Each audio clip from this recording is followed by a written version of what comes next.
Kaibigan, anong ulam? Kaibigan, alam mo ba, sobrang laki ng bahay ng lolo ko.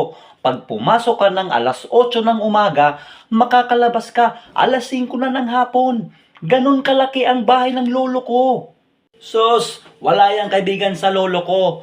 Sa sobrang laki ng bahay ng lolo ko, pag pumasok ka ng Lunes, Sabado ka na makakalabas. Ganon kalaki ang bahay ng lolo ko.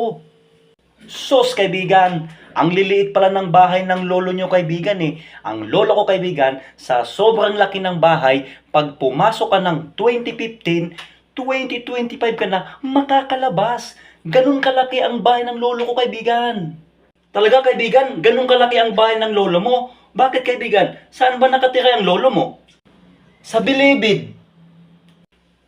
Sira ulo ka talaga, kaibigan.